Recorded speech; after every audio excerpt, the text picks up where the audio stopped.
आगबारिसे बिसारिसे बिनि सोमोन्दै आं गुसुङै बुंनो थाखाय गसंदों। अनुरोध करावैसे एबा खावलायदों नोंथांमोनहा गोरोन्थिफोर जायोब्ला एसे क्षमा होगोन आं गिबियावनो खावलायखाबाय। आङो कलसियानि 3:21 पदखौ आङो फरायनानै लाग्रोनि।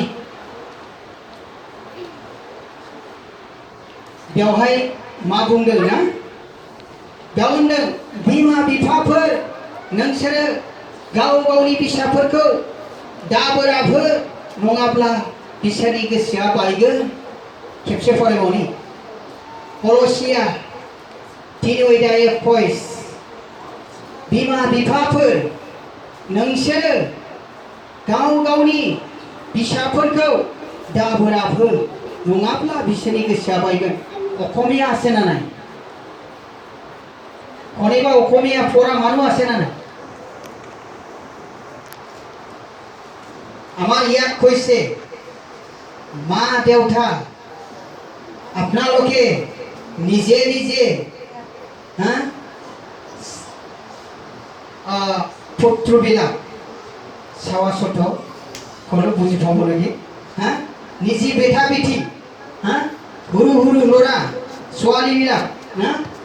মানে মনত মানে দুখ নাদিব এনেকুৱা কৈছে। নহ'লে আমাৰ চাৱাবিলাক না মনত মানে কিবা হ'ব,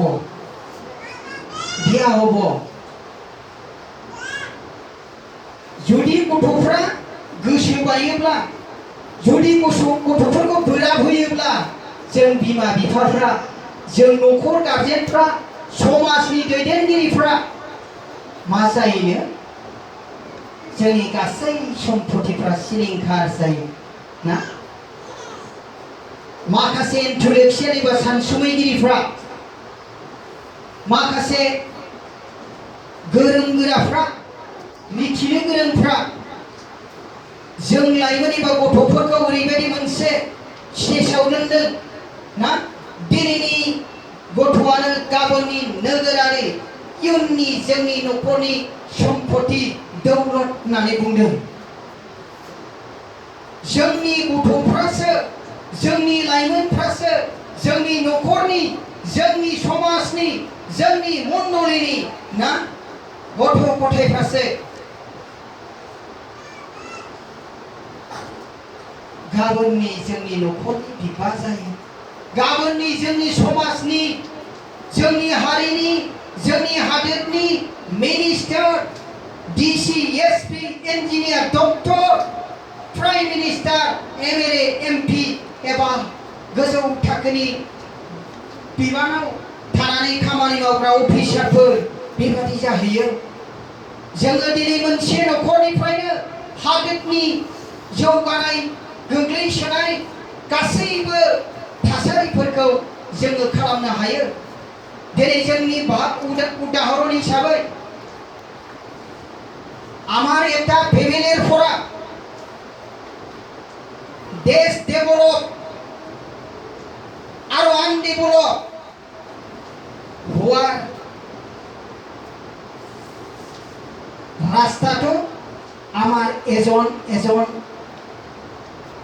দেউতা আর মার পড়ার হয়। যদি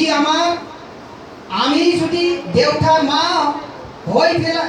যদি আমি বাইবেল খোয়ার বাক্য মতে যদি না চলে তেনেহলে আমার নিজে নিজে রিগ্রেট করা হয়। जों उनदाहा जानो गोनां जायो। भबिष्यत जोङो गोसोखांफिननो गोनां जायो। बेनिखायनो जोङो दिनै जोंनि गथ' गथायफोरखौ जागायजेननायावनो जोङो मोजां लामाजों आगान सुरहोनो थाखाय जोङो थांखि लानांगौ। दिनै जों मिथिनो मोनदों इउक्रेन आरो रुसियानि गेजेराव गिलु बालु मुलुगनां दावहा आरो जाबोनो हमदों। जागासिनो दङ गुबुन गुबुन देशफोर बे मानि थाखाय सासे बिमाया बे इउक्रेननि प्रेसिडेन्टखौ बेनि प्राइम मिनिस्टारखौ रुसनि प्राइम मिनिस्टार एबा प्रेसिडेन्टखौ सासे बिमाया उन्दैनिफ्रायनो जिसु ख्रिस्टनि जिउजों जिसु ख्रिस्टनि लामाजों जुदि बेखौ दैदेनोमोनब्ला उदै बासिनायजों फास्टिं थानायजों जुदि बिनि जिबनखौ रैखाथि खालामनानै अननाय इनाय लामानिफ्राय दैख'नानै बोखारनानै लाबोयोमोनब्ला धोरोमिया सलमन राजा बायदि जुदि बेखौ देशनि बिगबा खालामोमोनब्ला सोरनिबा इनाय मावनो साननायाव बियो गावखौनो बुंनानैब्लाबो ना बिनि सायाव फाल्था लाजासे सोरबा नागरिक सोरबा दुखुथिया हादोरनि साय सम्पति सुबुंफोरनि जिबनफोरखौ खहा खालामनाय नङामोन ना इसोर मिथियैखाय दिनै जोंनि बिमा बिफाफ्रानो दिनै जोंनि फिसाफोरखौ बोराब होनायखाय इसोरनि जिउजों दैदेनजायैखाय आरो इसोरनि लामाजों दैदेनैखाय दिनै जोंनि न'खराव जोंनि मण्डलियाव जोंनि समाजाव दिनै बेबायदि दाङाबाजि जायो खहा जायो ना जोंनि गेजेराव दिनै मोजां जिउजों दैदेनजानाय जोंनि समाजाव दिनै जोंनि भारत हादरनि आसामनि जोंनि बड'लेण्डनि बिटिआरनि जुदि सिङाव थानाय जुदि जोंनि ख्रिस्टियान न'खरफ्रा ना ख्रिस्टियान न'खरफ्रा बिमा बिफाफ्रा जुदि जोंनि फिसाफोरखौ गाहाम नोजोर होनानै बेंनानै लाखियोमोनब्ला ना दिनै सोमोनांथाव जोंखौ नुनानै आन्दायगौमोन ना जोंखौ नुनानै आन्दायगौमोन दिनै जोङो जोंनि उसुं खाथिजों खाथि दिनै जोंनि न'खरसेनो मण्डलिनि सिङाव थानायानो गावजों गाव एना एनिनिफ्राय निमाहा होलायनो हाया ना गावजों गाव जोङो दिनै क्षमा होलायनो हाया आङो बेनिखायनो जिसु ख्रिस्टनि बाथ्राखौ आं बुंनो सानदों बेनिखायनो जिसु ख्रिस्टआ बुंदों आबादा गोबांथार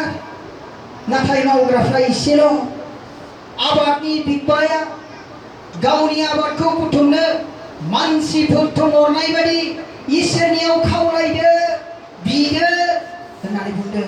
नायह फोथाराव दुब्लि बारियाव आबादा मोनफ्रुनानै दं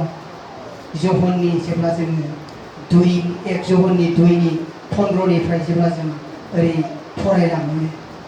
बेवहाय जिसु ख्रिस्टआ बुंदों नायह दुब्लियाव आबादफ्रा मोनफ्रुनानै दं दिनै जोंनि मण्डलिनि गेजेरावबो ख्रिस्टियान जाब्लाबो जिसु ख्रिस्टनि न'खराव जोनोम जाब्लाबो जोंनि आबादफ्रा दिनै मोनफ्रुनानै दं आलाय सिलाय बुथुम जायाखै मानोना जोङो दिनै ख्रिस्टियान जानानैबो जिसु ख्रिस्टखौ मोनाखै ना जोबनाय मुगानि बाथ्रा आङो फंनैसो बुंनो गोसो जादों जोंनि मानसिफ्रा सैनांनायनिफ्राय उदांस्रि मोनगोन सानदों जिउ जोबनायनि उनावसो जोङो उदांस्रिखौ मोनगोन जिउ थासान्दि जों गोबां सैसोनांगोन आङो 666 नि गहेना खिन्थानो लुबैदों बेनि सावगारि बेनि महर मुस्रि बेनि जे गाननाय जोमनाय 666 जागायनायनिफ्राय जोबनायसिम दिनैसिम बे थाबाय थागोन जों मानसिफ्रा बुंदों आङो दिनै बाइबेलखौ फरायनानै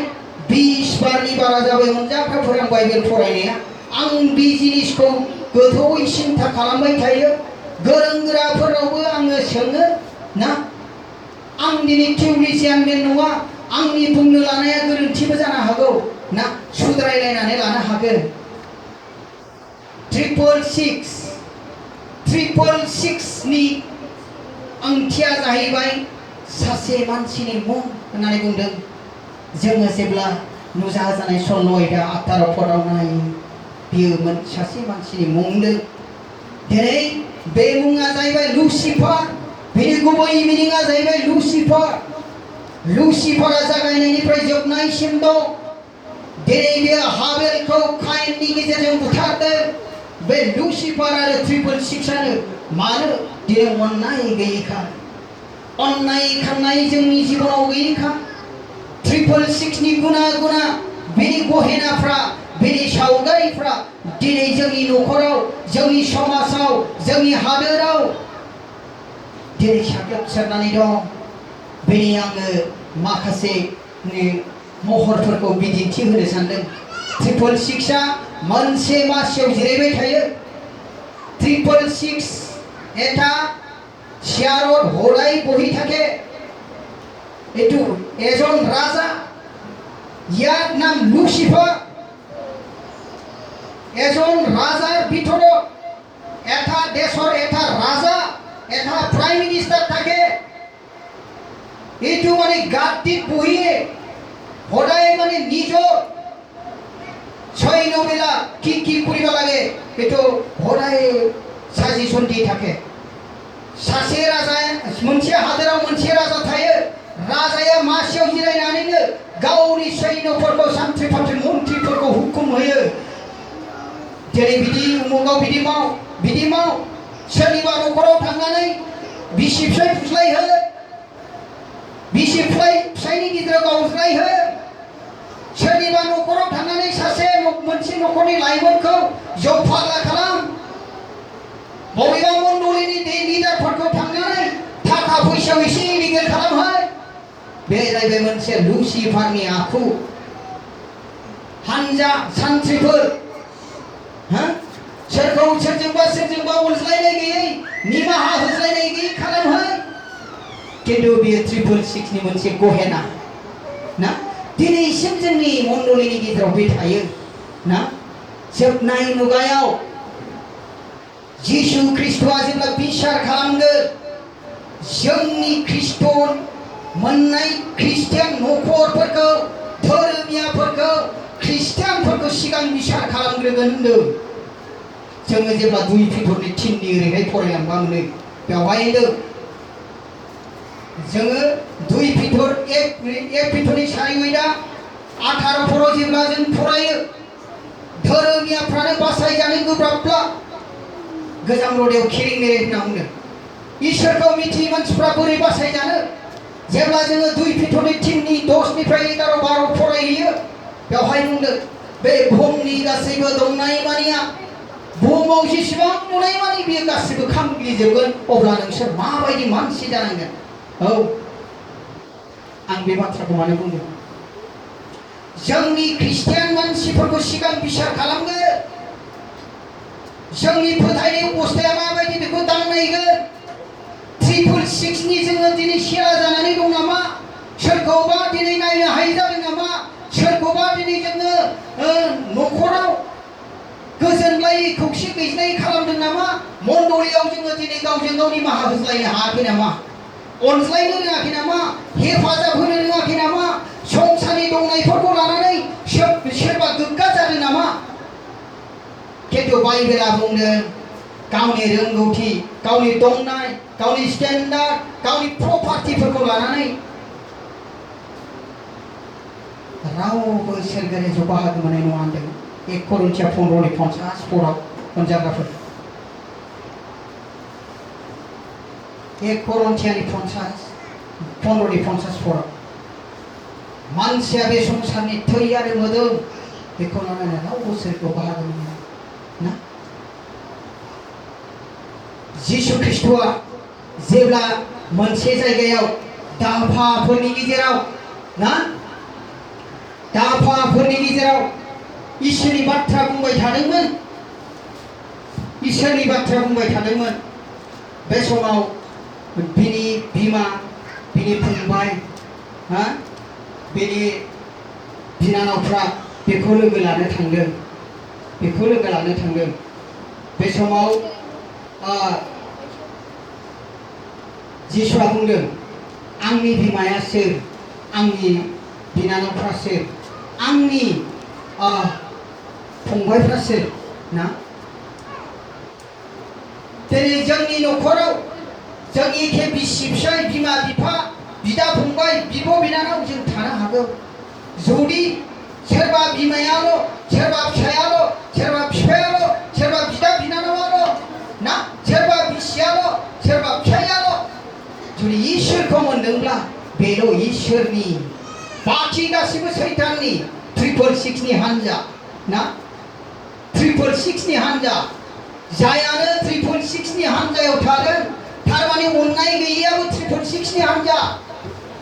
बे मोनसे बिनि मोनसे जिउ सोरबा जौ लोंग्रा बे मोनसे 666 नि जिउ सोरबा दुगा बे 666 नि जिउ सोरबाया दिनै धन दौलताव लानानै गावखौ गोग्गा खालामदों मालायखौ अननो गोसो गैया बेबो मोनसे 666 नि दैथायहरजानाय जिउ सोरबाया दिनै निसा बुस्थुआव गोजावदों 666 नि जिउ सोरबाया दिनै मोजां मोनज्लायनायाव गोदोदों गावनि बिसि थानानै गावनि फिसाय थानानै गुबुनजों दिनै इन्ट्रेस्ट लाब मारिदों ना गावनि न'खरखौ बावगारदों बेबो मोनसे 666 नि सान्थ्रि बेहा मोनसे हान्जा थां आमोखा आमोखिनि गेजेराव बिराद मोजां अनज्लायनानै रायजो जानानै दं बेखौ मोनसे मोजां परामर्श होनानै बिसिनिफ्राय बोखा आमोखाया दिनै इसोरनि खामानि मावो बिनि न'खराव थांनानै बिनि फिसाखौ नों ज' फाग्ला खालामहै आनजाद नायनि बे बेसेबां सैथो बेसेबां सैसोनो हायो ना दिनै जोंनि न'खराव बेबायदि उगुल थुगुल खालामग्राया जाहैबाय 666 नि हान्जा बेनिखायनो बुंदों बे संसारनि दंनाय मानिखौ मोनजोबनानै संसारनि बिसि फिसा संसारनि दोहोन दौलत न' बां गारि घोड़ा गासैखौबो मोननानै रोंगौथिखौ लानानै ना जुदि नंगुबै जिउखौ मोनाखैब्ला अनजाग्राफोर माथाइनि सल' आयदा 26 पदआव बुंदों मा मुलाम्फा ना मा मुलाम्फा बेनिखायनो दिनै जोबनाय समाव इसोरा बिसार खालामब्ला सैतानखौ हमब्ला सैताना बुंगोननो ओइ नों दिनै आंनि मानसिफोरखौ गासैबो नोरोखनि लामायाव खालामग्राया नाम्बार 1 नोंनोना लुसिफारखौ बुंगोननो बाइबेलाव लिरजोबनाय गैया खिन्थु जहरनि जोबथा बालाव बुंदों जोबथा बाला 35 ना जोबथा बालावनि 35 आव बुंदों बे जिसु ख्रिस्टनि खामानि मावनायखौ बे पृथिबियाव जेसेबां दं जेसे गुवार दोनजोबनो जायगा जानाय नङामोन जाहैदों बिनि खामानि मावनाया जेसेबां बे बुहुमनि जेसे गुवार बेयाव दोननोबो जायगा थोनाय नङामोन बेनिखायनो दिनै माखासे बाथ्राफोरखौ गोथार जिउआ मिथिहोगोन जिसु ख्रिस्टआ जेब्ला बिसार खालामगोन अनजाग्राफोर खोनासं आं मोनसे बाथ्रा बुंनानै फोजोबनो सानदों जेब्ला बिसाराव गसंगोन अब्ला आखि आगदा मोननैनि गेजेराव आगसिनिखौ खिन्थु मानसिनि थैनायाव इसोरा गाव दानायखाय गोसोआ बेयाव खुसि गैया इजिकेलावबो बुंदों बियो आङो मानसिनि थैनायाव खुसि जाया हाबा मावनायाव थैनायखौ खुसि जाया ना खिन्थु उफाय गैयैयाव बे बिसाराव आखियाव थानांनायफोरखौ बे दोनहरनो गोनां जागोन गाव गावनो बानायगोन लुसिफारखौ एसे हमगोन बिसाराव लुसिफारा जेब्ला हमजायो होनगोन आफा आंखौ खुलुमनो थिनाखैना आङो शास्त्रआव बेबायदि खिन्थानानै दोनखादों आङो खोन्थानो हिन्दु शास्त्रआव सामवेदत এনেকুৱা লিখা আছে ओम श्री कैरियाका नमः आयथा सिख्लानि गोरबोआव सारि जानायखौ खुलुम सैताना बेखौ शास्त्रआव लिरना दोनदों ओम श्री दरिद्रय नमः जाया बयनिख्रुइबो हावरियासिन महर लानानै जोनोम जादों बेखौ खुलुम बे गावनि दायखौ बारग'नो थाखाय सैताना बेखौ शास्त्रआव लिरना दोनदों हिन्दु शास्त्रआव बिसार समाव बेखौ बुंगोन बियो ओम श्री ब्रह्मसरादित्य नमः जायहा दंफां सायाव आलाय जानानै जिउ दान होदों दंफां सायाव आलाय जादों बेखौ मान हो बेखौ खुलुम बेखौ सिबि बेखौ अनसाय ना बे शास्त्रखौ मानो दोनदोंमोनलाय? सानसे समाव जोबनाय बिसाराव बियो बेखौ बुंगोन ना। दिनै हिन्दु शास्त्रफोरनि गेजेरावबो थायो। बेनिफ्राय ओम श्री पंचकाया नमः, जायहा मोदोमाव मोनबा हांखो लानानै थैनांदो ना, मोनबा हांखो लानानै जिउ होदों, बे इसोरखौ मान हो। आं दानिया हिन्दुफोरनि साननायनि बाथ्राखौ बुंनो, मानोना आङो 12 बोसोर थांखि लानानै फैसा लानाय समाव आं बेफोर बाथ्राफोरखौ मिथिगौ। जोङो सानोमोन, हिन्दु समाव जों सानोमोन ओम श्री कौरंग नमः, उइदाउट मेरिज, उइदाउट हाबा, कर्ट मेरिजबो नङा, जानला मानला हाबाबो नङा, समाज हाबाबो नङा, ओरैनो दिनै बेबादि जिनाहारियाव थानानै गोबां जोंनि पृथिबीनि गेजेराव, समाजनि गेजेराव, गामिनि गेजेराव सिख्लाफोर सेंग्राफोर आथोन गोरोबलायनानै गोरबोआव थानानै गथ' सारिनायफोर थायो। बेबादि मानसिफोरखौबो जोङो अननांगौ, सिबिनांगौ, मान होनांगौ, समाजाव जायगा होनांगौ होननानैसो जोंनि हिन्दु समाजनि मानसिफ्रा जोङो सानोमोन। नाथाय गुबैयै इसोरखौसो बुंदों, जिसु ख्रिस्टखौसो। मारियामनि गोरबोआव जायहा आयथा सिख्लानि गोरबोआव सारि जादों, बेखौसो मान होनो थिनो। आरो ओम श्री दरिद्रय नमः, अल ओभार वर्ल्ड, पृथिबीनि गेजेराव जेसेबां हावरिया मावरियाफोर दं, जोंनि समाजाव, जोंनि मण्डलियाव, जोंनि गामिफोराव सानथ्र'हायै दिनै दुखुथिया हावरिया मावरिया न'खराव जोनोम जानाय गथ' गथायफोर थायो। बेबायदि मानसिफोरखौबो जोङो अननांगौ, मान होनांगौ, बेबायदि होननानैसो सानो। बेनिफ्राय ओम श्री ब्रह्म सलादित्य नमः, दंफां सायाव आलायजानाय 10 महापाप, बेखौ जोंनि जायफ्रा देहानाव थायो बेखौ गोसोखाङो ना। जेरै भुटानाव बुद्धदेबफ्रा, बुद्धनिसफ्रा, बुद्धनि धोरोम लानायफ्रा 10 महापापखौ फालियो ना। दाउसिन दाउलाफ्रा दंफां सायाव आलायजायो, बिसोरखौबो जाहामोन दाहामोन बेबायदि अयथासार खालामनानै नस्थ' खालामनो नाङा, बिसोरखौबो थांनानै थानो हो, बिसोरबो इसोरजों सोरजिजानाय, नै बेबायदि सानो। नाथाय ओम श्री ब्रह्म सलादित्य नमः होननाया जिसु ख्रिस्टआ जे दंफां सायाव आलायजादों बेखौसो मान होनो थिननाय जादों। दानिया फैदो ओम श्री पंचकाया नमः, बे बाथ्राखौ लानानै बाथौआरिफ्रा, बोलि होग्राफ्रा बिराद गिदिर मोनसे माबा खालामनानै लायो। आंबो दिनै बाथौनि बोलि होग्राखाय आं बेखौ मिथिगौ ना। ओम श्री पंचकाया नमः, जायहा मोनबा गुन दं, मोनबा हांखो दं ना। बे हांखोआ मानो? हा, सान, बार, अर, दै, हा आरो अख्रां, बे मोनबा गाब, मोनबा गुनजों लानानै दिनै बाथौ बाननोबा, बाथौ होनो बाननोबा, सिजौ होनो कोरंबा, सिफुंनि गुदुङा गुदुंबा, बर'नि आसारा मोनबा, थाइगरनि बिखुङा खंबा ना। आरो दिनै इसोरनि गोहो बोलोआबो मोनबा, बे मोनबा हांखोखौ लानानै दिनै जोंनि इसोर, बाराबो, अराबो, दैयाबो ना, बार, अर, दै मोनथाम आरो हा आरो अख्रां, बे गासैखौ लानानै इसोरा गावनो, जोङो दिनै बाथौनि सिङाव थायाब्ला जों रावबो गैया। आरो जागायजेननायनिफ्राय दिनै बेनो गुदि, बेखौ जों सानोमोन। औ,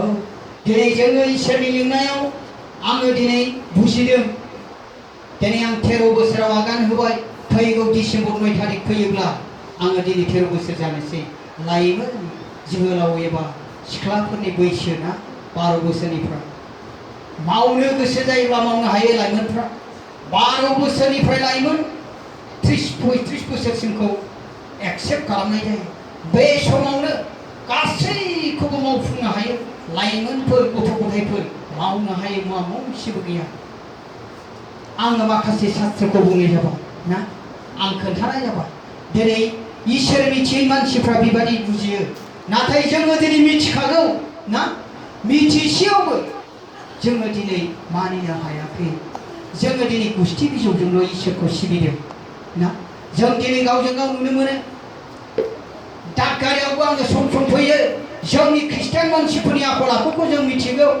जेब्ला आङो गोदानमोन बोसोरनै ना बोसोरथामल' जादोंमोन आं थंसाया आंनि ख्रिस्टियान लिबारफोरखौ आं लाना थांदोंमोन ख्रिस्टियान जानायखाय आं सानदोंमोन मोजां आङो मोनसे टेस्टिमनि जाहैगोन जोंनि मावनाय दांनाय रायज्लायनाय थासारिखौ सासे नेपालि शिलंआव फरायनाय ख्रिस्टियान लोगोफोरजों ख्रिस्टियान मिसनाव थानानै फरायनाय बे कन्ट्रेक्टर जादों होजों उफाय गैयैखाय बे मिथिब्लाबो जिसुखौ नाजाव हायाखै आंनि सायाव सिखार खालामनो गोनां जादों मास मोननै आंखौ फल' खालामदों फंसेबो रायज्लायाखै गोदान आं फल' खालामदों माखासेफ्रा दिनैबो थाङो दखानाव सोरबाया सोबदों सोरबाया लोंदों सोरबाया फालथु थाबायनाय एक्टिभ रायज्लायनाय मोनसेबो लाजाया ना कन्ट्रेक्टरा सोंदों आंनाव नों सिदा सिदि सोंखादों नों ख्रिस्टियान नामाबो होनखागोन नों सासे ख्रिस्टियान दा सिदा सिदि नों सासे ख्रिस्टियान दा सोंदों आंखौ सिदा डाइरेक्ट क्रस खालामनानै नों माबोरै आंखौ बिदि बुंखो मा हिसाबै नों आंखौ बिदि बुंखो सार होनना नोङो नों ख्रिस्टियान थार होनदों मानो आंनि थानाय आंनि रायज्लायनाय आंनि जानाय लोंनाय बेबहार बेखौ लानानै बियो गावजों थाबोनाय गावजों फरायनाय स्टुडेन्टफोरखौ लोगो मोनबोदों जाहैदों मोजां मोजां मोनजाहैदों ओमफ्राय थाखो मोननै रानबोदों मोनसे आरसिखौ खाथियाव सोरबा न'खरफ्राव दंबा खोनायबाव सोदोंमोन हागौ खिन्थु बिनि बाथ्राखौ आं बुङो आरसिफोरनि गेजेराव सोरबाफोर हाबफैनो थानो हागौ ना आरसिफोरनि गेजेराव बेयो नुबोदों जाहैदों फाराग मोननै रानदों बेप्टिस्टखौ बाख्नायदों बियो बेप्टिस्टनिफ्राय बांसिन डक्ट्रिन्सआ साबसिन होदों नों मा डेनिमिनेसन होननानै आं फिनबावो आं बेप्टिस्ट अनजाग्राफोर जोङो दिनै बायहेरायाव थानाय मानसिफोरखौ लाबोनोब्ला सोमोनांहोनोब्ला जोंनि आखल आखुखौ जोङो दिनै मोजां दिन्थिनांगोन कलसियानि 4 पासपर्टआव आं फरायनानै नोंथांमोननो खोन्थानो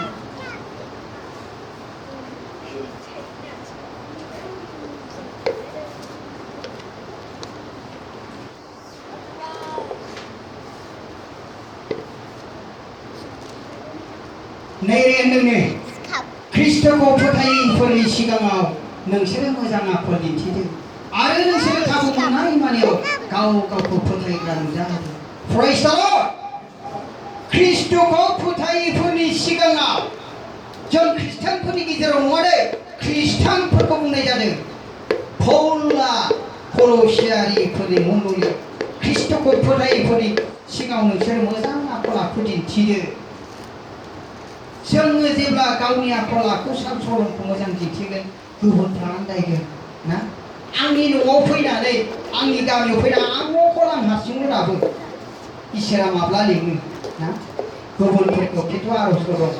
आं जेब्लायबो मंगलबारबा आर'जखौ थांबाय थायो आरो होबाय थायो जेरावखि जाया आर'जआव होयो दायो नोंथांमोननावबो आर'ज खावलायो ना आंनि गामिनि थाखाय जाथि बंस'नि आंखौ फैनानै रायज्लायफैयो आरो सोरबा सोरबा माने मा होनो रायज्लायसोयो दायो आङो हाबजेननायाव आङो जेब्ला ख्रिस्ट'खौ नाजावदोंमोन आंखौ बैकट खालामदों ना बैकट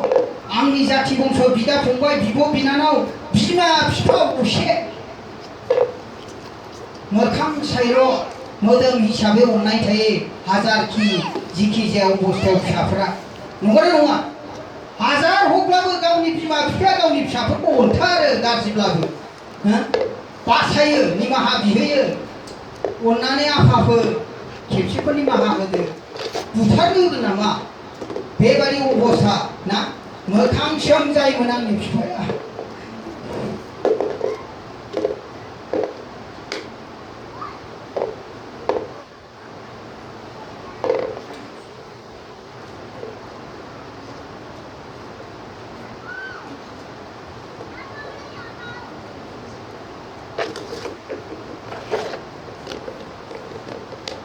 मोखां सोम जायोमोन आंखौ मोखां नुयोब्ला ख्रिस्ट'खौ नाजावनायनि मुङै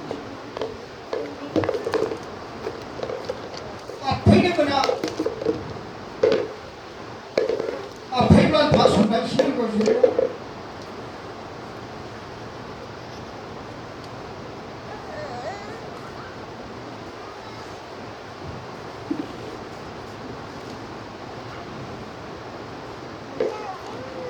अनजाग्राफोर ख्रिस्ट'खौ जुदि सैथोयै नाजावोब्ला जों सैनांगोन फिरि फिरि आवगायदाव फराव होनदों नोंसोरो ख्रिस्ट'खौ फोथायनायजोंल' नङा सैसोनायजोंबो दाव दाव खालामनो खाबु जाखाबाय बेनिखायनो जों सैनांगोन दा अनजाग्राफोर गोबां दिनै न'खरफोर दं जोंनि गामियाव गोबां धोरोमफोर दं अब्लाबो दिनै आंखौ इसोरा अनजानाय खालामबाय आंखौ मुलि बायदि दा नाजावो आंनि थासारिफोरखौ नुनानै बिसोरो आङो आं बावा होनब्लाबो एंगाय थाब्लाबो रावबो लाया दिनै आंखौ बिसिडिसिनि मेम्बार आंखौ दोनदो जबरदस्ति लेंहरब्लाबो आं खेबथाम मिटिं जानायाव लेंहरब्लाबो थाङाखै जोबथारनायाव फंबाय फिसा लेंहरदों फैदोब्रा मोजां गाज्रि रायलायनो फैजोब्बाय नै गावफ्रा थावफ्रा फंबायनि न'आव लेंहरदों जेरावबो जानायाव जाय मानिखाय फंबायनाव जाबाय फंबायनाव लेंहरबाय जेब्ला मेम्बार सायख'यो ना मानि थाखाय जिसु ख्रिस्ट'खौ जायफ्रा नाजावगोन ना बेनि आखल आखुआ जिसु ख्रिस्ट'नि बायदि जानांगोन फिलिपिनि फैयो दा जोङो सारि फाखराव नायो ना नोंसिनि साननायफ्रा ख्रिस्ट'नि बायदि जाथों होननानै बुंदों नोंसिनि मोजां मावनायखौ नुनानै बै दिनै इसोर मिथियै मानसिफ्रा जोबनाय सानाव बिबार बाख्नायगोन होननानै बुं फैदो अनजाग्राफोर जोङो दिनै गावजों गाव निमाहा होज्लायनाय अनज्लायनाय गावजों गाव हेफाजाब होज्लायनायनिफ्राय गोजानाव थायालासे जोङो दिनै अनज्लायनि हेफाजाब होज्लायनि ना दिनै जों नों आं मोजां जाब्लानो संसारा गोजोन आरो मोजां जायो सोरनिबा बुंनायखौ नोङो खोनासङाब्लानो सैताना जोंनि सायाव खाबु मोननो हाया न'खरा गावस्राया मण्डलिया गावस्राया ना जिसुनि जेब्ला अननाया गैया नों रबिबारबो मिथिनाय नङा जिसुनि अननाया जेब्ला जोंनियाव गैया अब्ला नोङो नोंनि उसुं खाथिनि मानसिखौबो नोङो गावखौ बादि अननो रोंनाय नङा ना आङो मोनसे बाइबेलखौ फरायनानै दोननोसै आर'ज खालामनानै फोजोबनो गोसो जाबाय 1 करन्थियानि 13नि 4निफ्राय 7 आं फरायनो दे बिराद मोजां बाथ्रा बुंदों गाव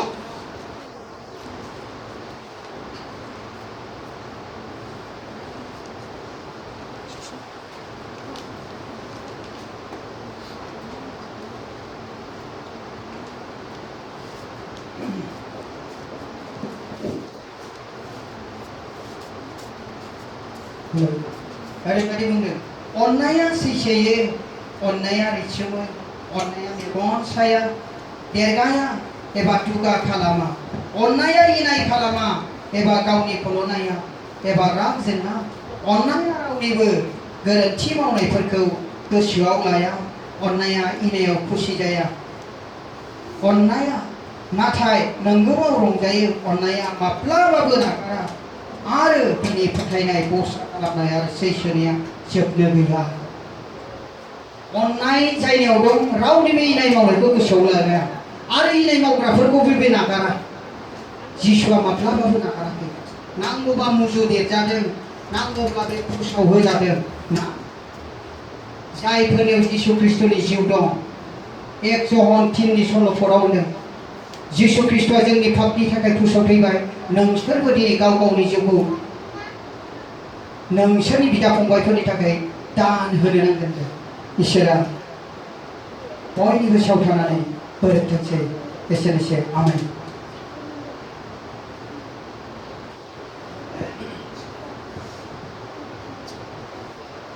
जोङो मोनसे मेथाइखौ जों लोगोसे गसंनानै बयजों लोगोसे आङो जयैनो खननोसै बर' गितनि 146 मोनदां बर' गित थाल' दङ 146 मोन नामाथाय जों 146 खौ होखाबाय गोजौनि ना फुराना नामा गोदान गैया 146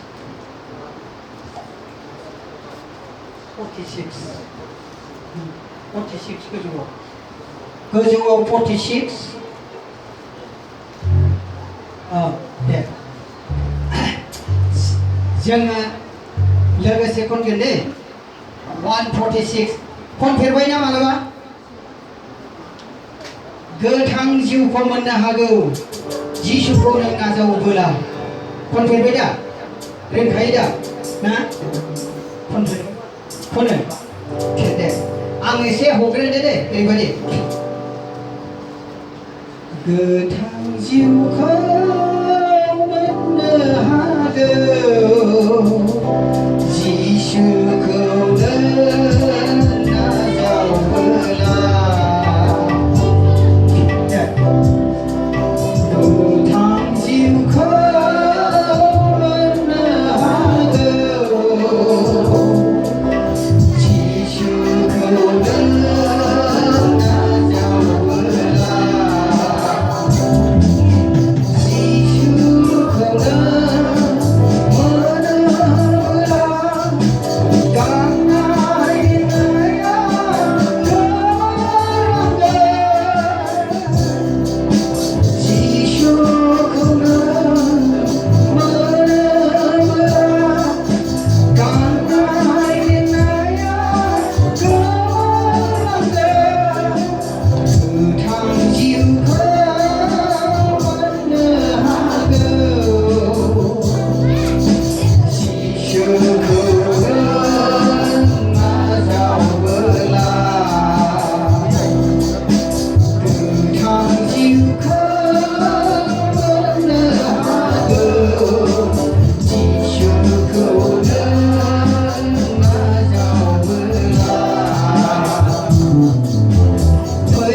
गोजौ सोरगोआ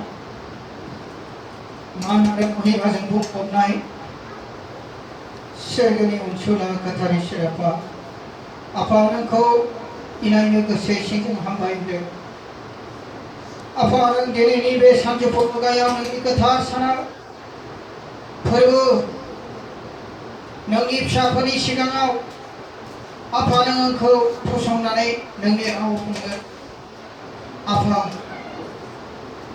दैदेनदोंमोन आफा जेरैबायदि आफा नोंनि फिसाफोरनो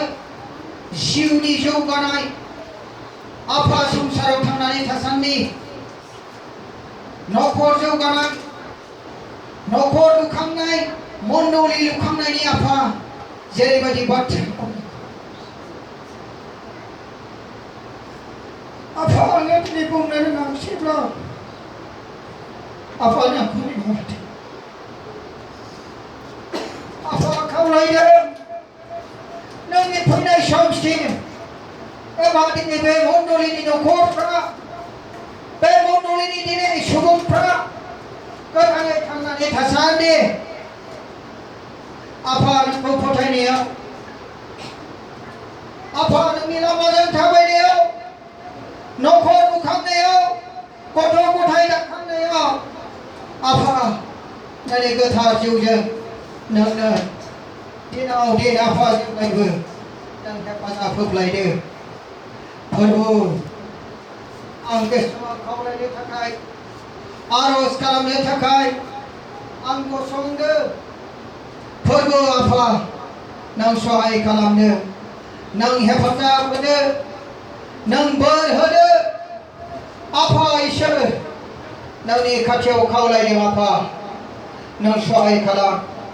नों हेफाजाब हो बे मण्डलीनि गासैबो उन्दै लाइमोन गथ' गथायफोरनि सायाव नोंनि गेदेर आशीर्बादखौ लाबोदो फोरबो आफा गोजौ थाखोनि सोलोंथाइनि बाख्रिजों गोजौ थाखोनि आफा गियाननि बाख्रिनिफ्राय मोजां आखल आखुनि बाख्रिनिफ्राय नों बोर आशीर्बाद दान होनानै आफा नैबे मण्डलीनि लाइमोन गथ'फोरनि सायाव नों गेदेर बोर आशीर्बाद लाबोदो आफा बुहुमाव थांनानै थासान्दि नोंखौ सिगां खालामनानै संसारि मावनो गोनां खामानियावबो मोजां दिनै गथ'फोर दाखांजानाय बायदि नोंनि रायजोनि हारि आरो हादोरनि नेशनेल एबा इन्टारनेशनेलाव खामानि मावग्रा मुलुगनां दिनै मिथिसारनाय मुंदांखा बेबायदि आफा दिनै लाइमोन गथ'फोर बुजिनो हाथोंसै आफा दिनै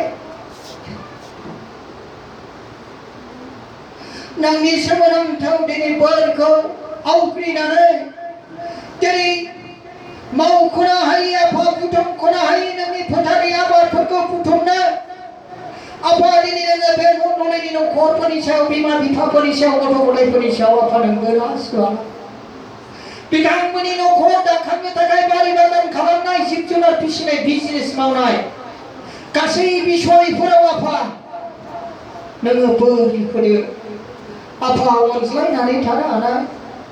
गावजों गाव आफा दिनै हेफाजाब होलायनो हानाय आफा दिनै जोंनाय अलंबार हाजो थिखिनियाव थानाय देमफु बायदि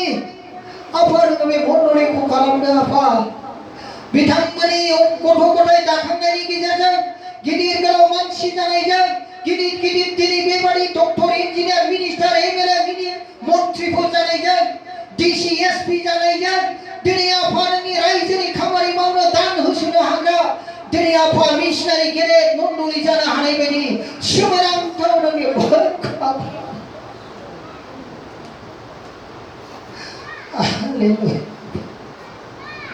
आफा नों हेफाजाब खालाम सोरनिबा न'खर सोरनिबा व्यक्ति जिबनाव आफा फोथायनायाव दिनै गोग्लैसोनानै दङब्ला आफा नोङो दिनैनिफ्राय गोदान जिउ गोदान थांखि लानानै आफा नोंजों नांथाबनानै थानो आरो दिनै न'खरखौ नोंनि आखल आखुजों दाखांनो आफा नों बेफोर हालेलुया आफा नोंखौ हामबाय आफा बे अनजालियाव नोंनि फिसाफोरखौ आफाजों खांदो, आफाजों नाजावदो, दैदेनदो। आफा नोंखौ हामबाय होनदों।